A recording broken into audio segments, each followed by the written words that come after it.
In today's news, opposition's motion lists economy, transparency, and governance. At-large rep says NSC must be empowered. PENN believes ESHS is in trouble, needs more security. Roots to resilience leads beautification at the settlement's graveyard. We have the details of this and much more when Tweet 4 News returns. At Higher BVI, we're not just about business. We're about empowering lives, and that is because we aspire to inspire. By choosing us, you're supporting a company that believes in equal opportunities, diversity, and community growth. Our mission goes beyond profit. It's about providing HR solutions, fostering talent, and leaving a positive impact. Join us in building a better future, a better BVI. Choose Higher BVI, where your support isn't just a transaction, it's a transformation. Together, we're changing lives in these beautiful Virgin Islands.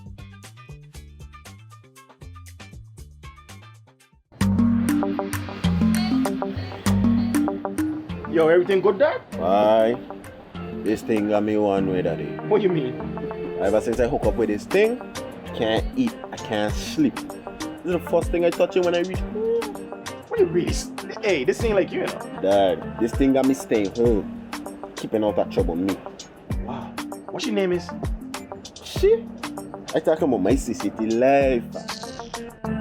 Don't worry about missing your favorite series, sports, news, and local programming. Come to CCT today and sign up for CCT Live to access over 80 channels.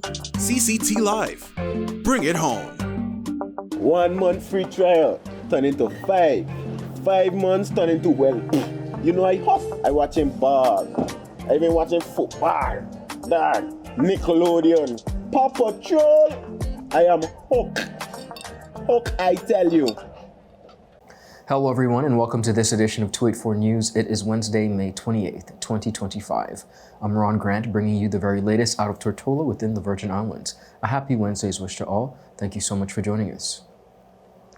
The members of His Majesty's loyal opposition have filed yet another motion of no confidence against the Wheatley-led administration. The item was notably present on the upcoming order paper obtained by our agency and is expected to be brought at the next House of Assembly sitting, scheduled for Tuesday, June 3, 2025. The motion has been brought by Leader of the Opposition and 6th District Representative, the Honorable Myron V. Walwyn. This is not the first time the opposition has filed a motion of no confidence against the Wheatley-led government, and once again, they have listed a number of areas of concern. These include state of the economy, public services, lack of transparency, financial mismanagement, lack of attention to areas such as healthcare, education, and agriculture. The opposition has once again accused the Premier of not having a clear plan for tourism, while highlighting the lack of development at Prospect Reef. Additionally, lack of fiscal management of the territory's financials. Over the past few months, all opposition members have all publicly addressed various aspects of government of concern to them on various radio programs. The motion comes at a time when public scrutiny and discontent with the running of the territory by the Wheatley-led administration continues to raise public outcry and some even organizing public protest. Territorial representative and member of the Alliance, the Honorable Stacey Maythar, believes improvements and reforms are needed to enhance oversight, transparency, and the modernization of the territory's justice system. Maythar's comments were made on the Alliance's radio program, Pulse of the People. He was at the time addressing matters relating to crime, unemployment, and economic inequality, struggles of retirees, housing, and social protection. Maythar's comments on crime come at a time when the police have reported an increase in criminal activity and a UK-commissioned report on law enforcement agencies which have cited many deficiencies. Despite this, however, Maythar stated that the BVI remains one of the safest places within the world, yet concerns about organized crime and the efficiency of law enforcement persist. To deal with this problem, Maythar, among other things, said the territory must strengthen and empower the National Security Council to play a central role in coordinating safety efforts across these Virgin Islands. This includes significantly increasing investments in community policing, which fosters trust and collaboration between law enforcement and the communities they serve, At the same time, it is essential to modernize our laws to ensure that all law enforcement agencies are held to the highest standards of accountability and professionalism. Our approach to public safety must prioritize both crime prevention and the rehabilitation of offenders. By allocating adequate resources to these areas, we can create a comprehensive strategy that not only deters criminal behavior, but also offers meaningful support and rehabilitation, especially for repeat offenders. This focus is primarily critical among our youth, who represent both the most vulnerable and the greatest potential for positive change. Through targeted programs and interventions, we can help guide our young people away from cycles of crime and towards productive, hopeful futures. Moving from public safety to economic challenges, unemployment, particularly among young people and women, remains a persistent challenge. Economic uncertainty leaves many families struggling to make ends meet, and the lack of robust job placement or retraining programs limits opportunities for advancement. We are aware that many unemployed individuals rely on family and friends for support due to the absence of a robust unemployment scheme. We must modernize unemployment insurance, broaden access to vocational training, and create strong incentives for local hiring. Although the Public Assistance Amendment Act of 2024 introduces provisions for job placement and training, these measures have yet to be fully enforced and implemented. To realize their true potential, they require adequate funding and decisive action. It is also critical to address wage disparities and provide targeted support for single parents, especially single mothers, through specialized programs. By investing in skills development and fostering local entrepreneurship and providing inclusive economic growth, we can ensure lasting benefits for all Virgin Islanders. During the program, Mather also highlighted the financial problems facing retirees and pensioners. I want to highlight the struggles of retirees and pensioners who have dedicated their lives to building this territory and are facing mounting hardships as the cost of living rises but their compensation remains stagnant. The current Social Security payments are woefully inadequate. $200 a month cannot cover basic needs, let alone medication and housing. The call to modernize the Social Security Act and increase payments is long overdue. Moreover, the current pension system is unsustainable, and many seniors struggle to afford basic necessities.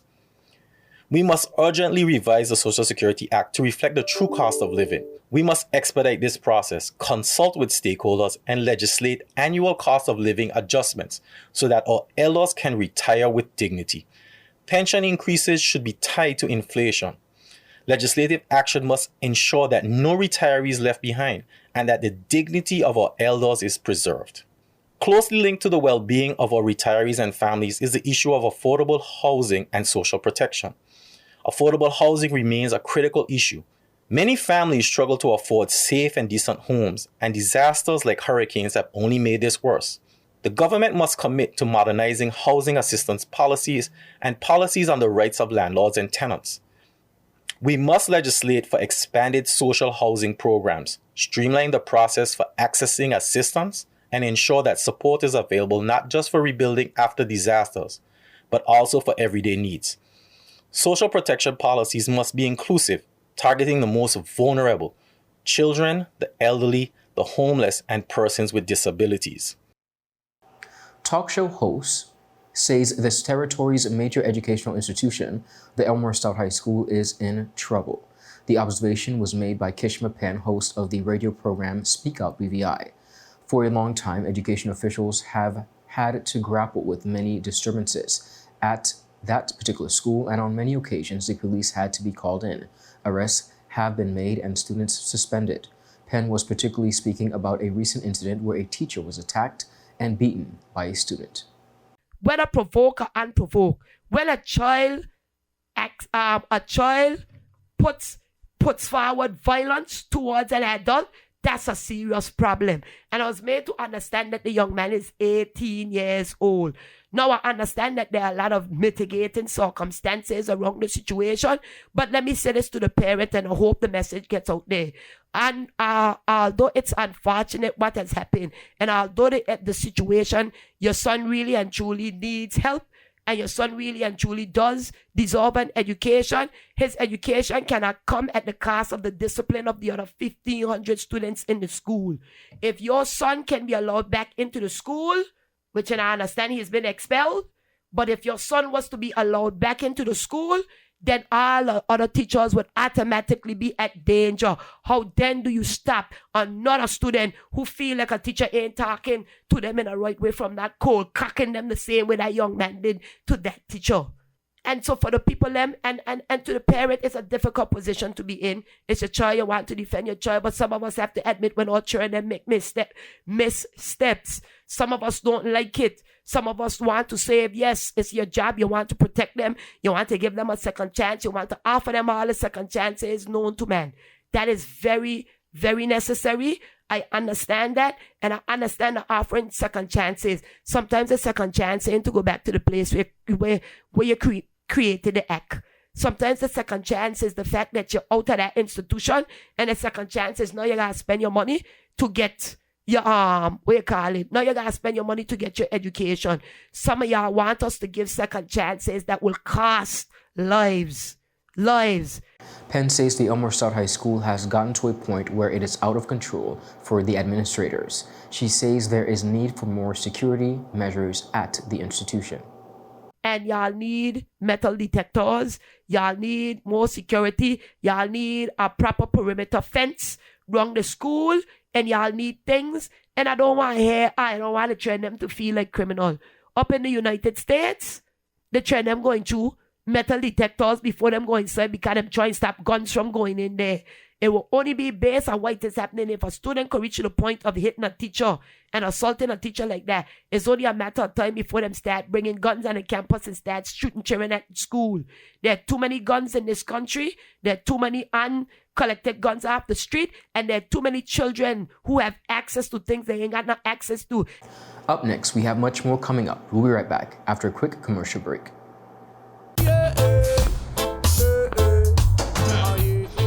Father Jesus, that line here long like church service. Alright, do enjoy the rest of the day. Next customer line, please. Wait, hold on a second. Yes, Sonny boy, come, yes, son. Good morning. Good morning, Sonny boy. Hold on. You must have cut fun to people. It's okay, I'll take care of it. What? No man, protect you. How may I assist you?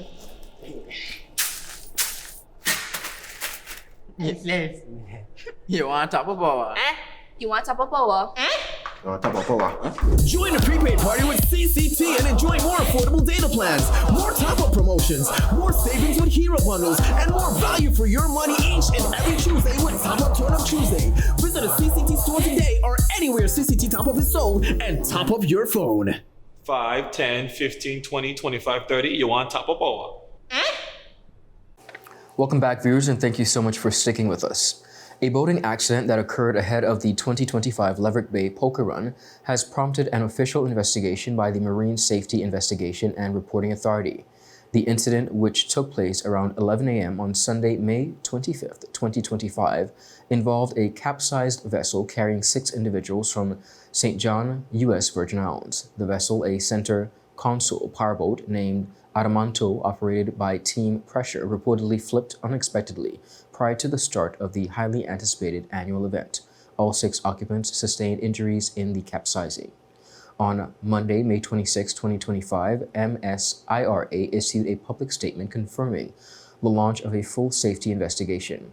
Chief Marine Safety Accident Investigator Mr. Jerome Padmore emphasized that the purpose of the inquiry is strictly preventative. Despite the accident at Leverett Bay Poker Run proceeded as planned and attracted approximately 90 boats and 700 participants. Over 95 poker hands were purchased for the popular marine event, which is a staple within the Virgin Islands annual calendar. Now, taking the top prize this year was Alliston A. Blyden, affectionately known as Domino King, who walked away with a grand prize of $8,000 and a trophy after drawing a winning full house. Blyden, skipper of the vessel, statement, and owner of Quality Cutting Yard Cleaning Services, expressed his excitement and appreciation for the event's improved organization. Blyden's winning hand consisted of a king of diamonds, 5 of hearts, king of clubs, and 5 of diamonds, collected at various stops, along with race route. Now, as the investigation into the capsizing continues, authorities urge all boaters to adhere to safety regulations and remain vigilant during marine activities.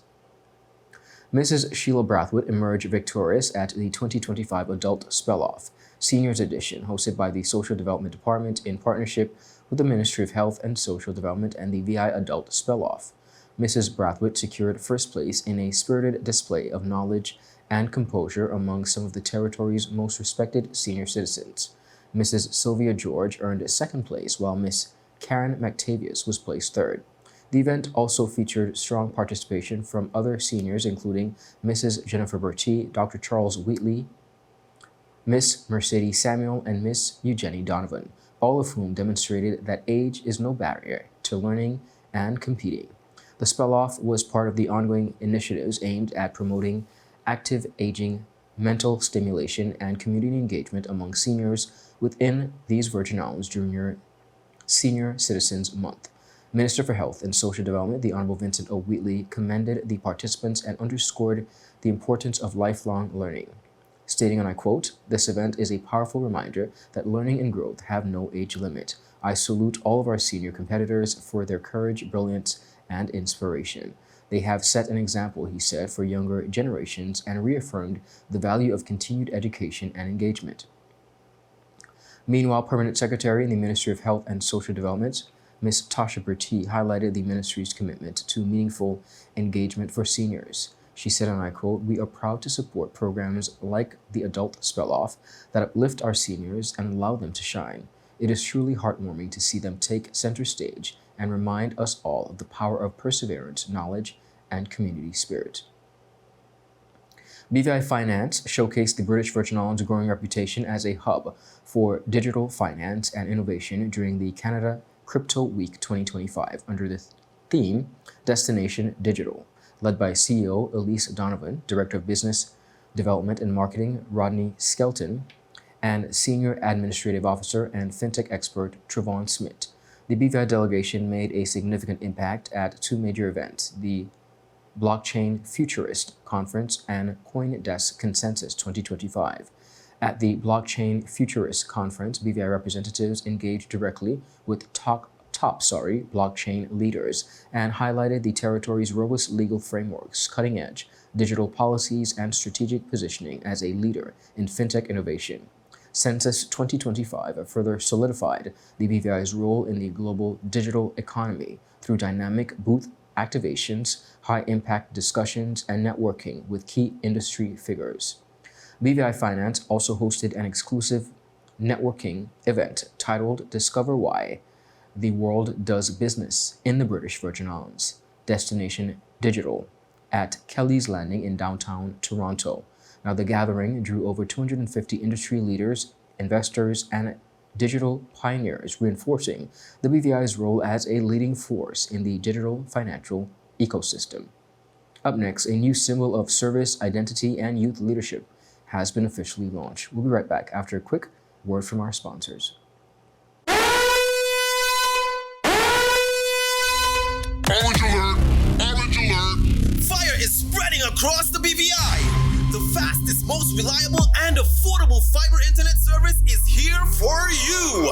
Look out for fire in these new locations: Slaney, Duff Bottom, Manual Reef, Seacows Bay, Albion, Hannah's, Palestina, Pleasant Valley, and Havers. Fiber is in your area. Call 444-4444 or visit a CCT store to find out more and bring it home. More locations coming soon.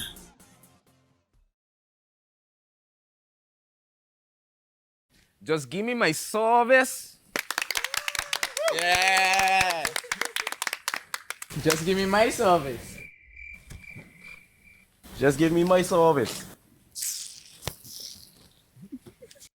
Make the switch to CCT and get connected today. Unlimited talk, text, and data. Visit any CCT store or call us at 444-4444. CCT, Life Unlimited. Life is unpredictable, and when a storm is coming, having a plan can make all the difference. We need a plan in case of a hurricane. Everyone, let's work together on this.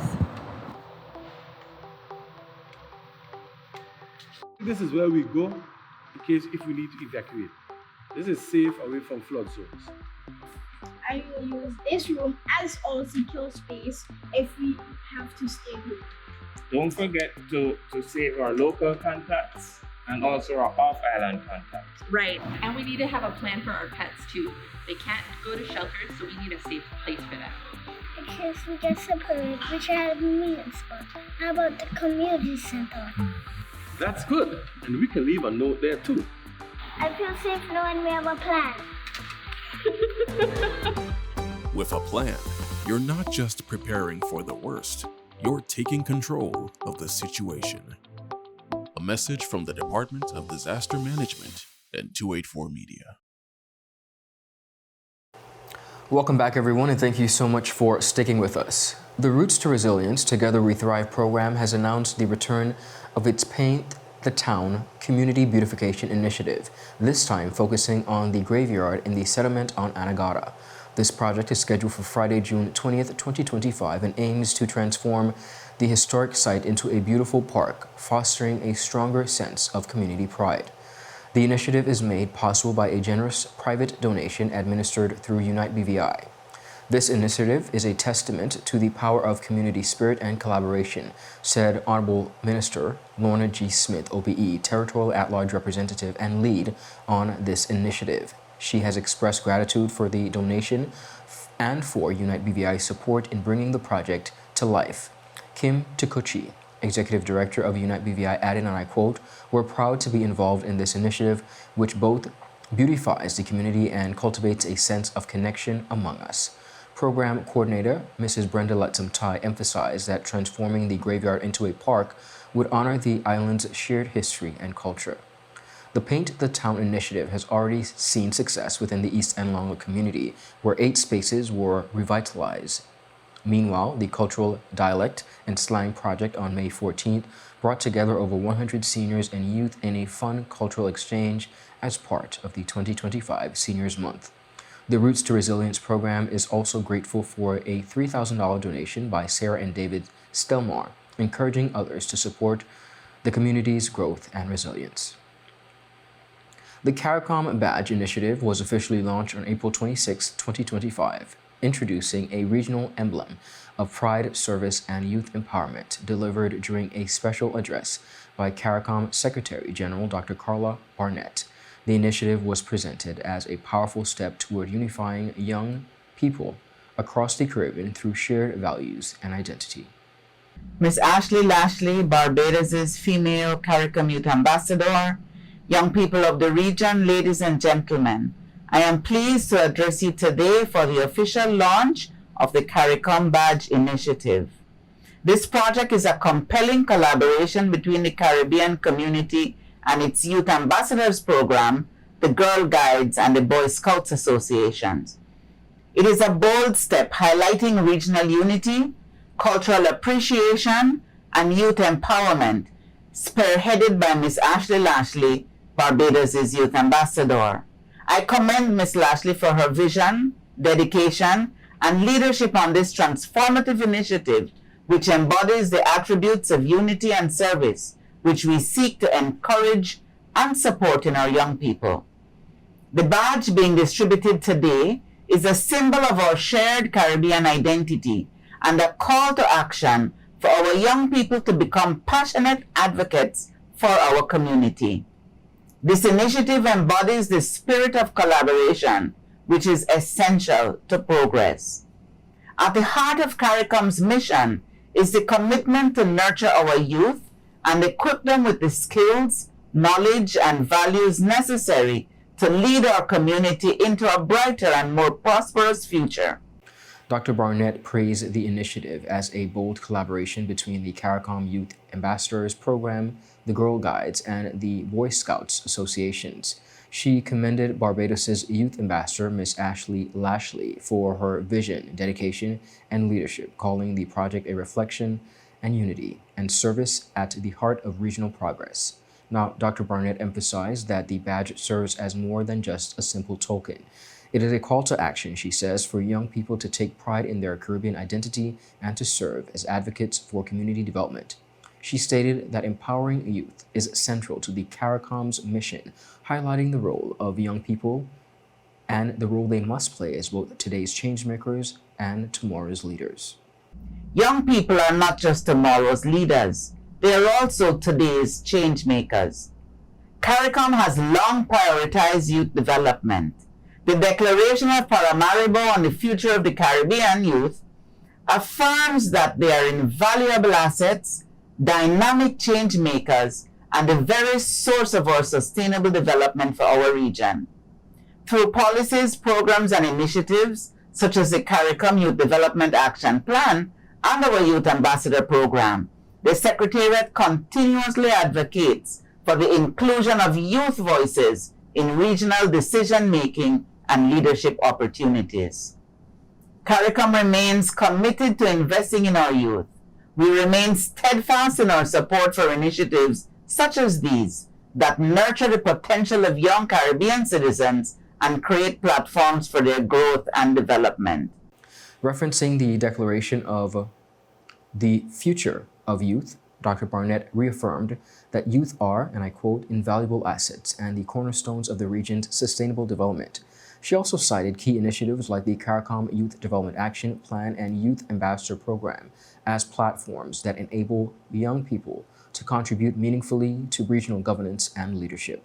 Dr. Barnett also recognized the achievements of Caribbean youth in various fields, from athletics and the arts to entrepreneurship, who continue to represent the region with distinction. Across our region, there are countless stories of Caribbean youth who have defied the odds, overcome challenges, and achieved remarkable success. Young people from our region are included in the roll call of athletes who dominate the world stage, artists who captivate audiences with their creativity, and entrepreneurs who are driving innovation and economic development at home and abroad. I urge Girl Guides and Boy Scouts receiving the CARICOM badge today to wear it with pride and responsibility. You are ambassadors of our Caribbean values and champions of cooperation, cultural diversity, and resilience. Let this moment inspire you to continue to embrace leadership roles and advocate for positive change in your communities. The future of our region lies in your hands. She closed with a message to the badge recipients, urging them to wear their CARICOM badge with pride and responsibility and to continue leading with resilience, cooperation, and cultural pride. Dr. Barnett concluded by congratulating Ms. Lashley and all those involved in the launch, expressing her enthusiasm for the initiative's continued growth. That is it for today's News Roundup. Be sure to follow us for your daily news updates at tweet4media.com, and of course, like us on Facebook at tweet4media and tweet4BVI on Instagram and X, formerly Twitter. I'm Ron Grant. I'll see you again tomorrow. Have a safe and enjoyable evening. A happy Wednesday. Goodbye.